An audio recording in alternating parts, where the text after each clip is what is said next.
এবার না এইতে 20-30 বার এরকম ঘটনা ঘটাইছে। সম্প্রতি কনকনে শীতের এক নিস্তব্ধ রাতে সড়কের পাশে পরিত্যক্ত অবস্থায় দুই শিশুর কান্নার শব্দে থমকে গিয়েছিল পুরো দেশ। 4 বছরের ছোট বোনটি যখন তার 2 বছরের প্রাক প্রতিবন্ধী ভাইকে বুকের সবটুকু মমতা দিয়ে আগলে রেখেছিল, সেই দৃশ্য দেখে কেঁদেছে হাজারো মানুষ। কিন্তু এই করুণ ঘটনার আড়ালে লুকিয়েছিল এক পৈশাচিক বাস্তবতা। সূত্র জানায়, এটি কেবল ভাগ্যের পরিহাস ছিল না, বরং নিজের সুখের জন্য দুই কলিজার টুকরোকে মাঝ পথে বিসর্জন দেওয়ার এক নিষ্ঠুর আখ্যান। যে মা হওয়ার কথা ছিল পরম আশ্রয়, সেই মাই নাকি পরকীয়ার ব্যক্তিগত স্বাধীনতার লোভে সন্তানদের মৃত্যুর মুখে ঠেলে দিয়েছিলেন। ঘটনার কয়েক ঘন্টার মধ্যে শিশুদের বাবাকে আটক করে পুলিশ যখন জিজ্ঞাসাবাদ শুরু করে, তখন সামনে আসে হারমিম করা সব সত্য। পেশা অটোরিক্সা চালক সেই বাবা দাবি করেন, প্রায় 5-6 মাস আগে তার স্ত্রী ঝিনুক আক্তার নগদ টাকা ও আসবাবপত্র নিয়ে ঘর থেকে পালিয়ে যান। দীর্ঘ সময় সন্তানদের কোনো খোঁজ পাননি তিনি। আরও ভয়ঙ্কর অভিযোগ হলো, মা তার নিজের ছোট প্রতিবন্ধী শিশুটিকে ঢাল বানিয়ে ভিক্ষাবৃত্তি করতেন, যার জন্য অতীতেও পুলিশি ঝামেলার শিকার হতে হয়েছিল এই পরিবারকে। 6 মাস আগে আমার ঘর থেকে কিছু অর্থ নিয়ে পালিয়ে গেছে। কোথায় আছে আমি দীর্ঘদিন খোঁজার পরে দিয়ে পাই নাই।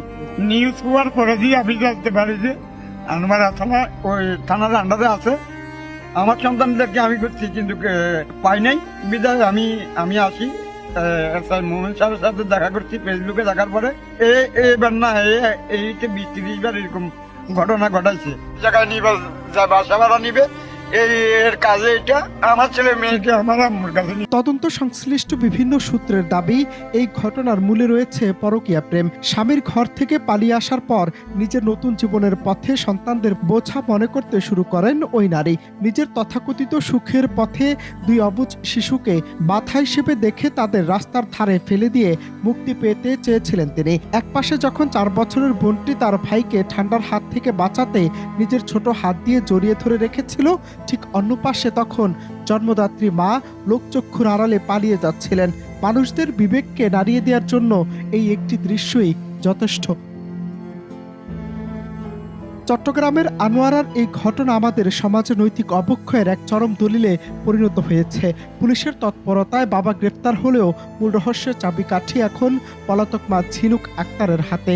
মায়ের বন্ধন ছিন্ন করে এক বাক প্রতিবন্ধী আর এক নাবালিকা শিশুকে এভাবে মৃত্যুর মুখে ঠেলে দেয়া কি কেবলই ব্যক্তিগত বিরোধ, নাকি এর পেছনে কাজ করছে অন্য কোনো সংঘবদ্ধ অপরাধী চক্র? এই প্রশ্ন এখন দেশ জুড়ে। অনন্ত হাসান মাসুদ, বাংলা টিভি।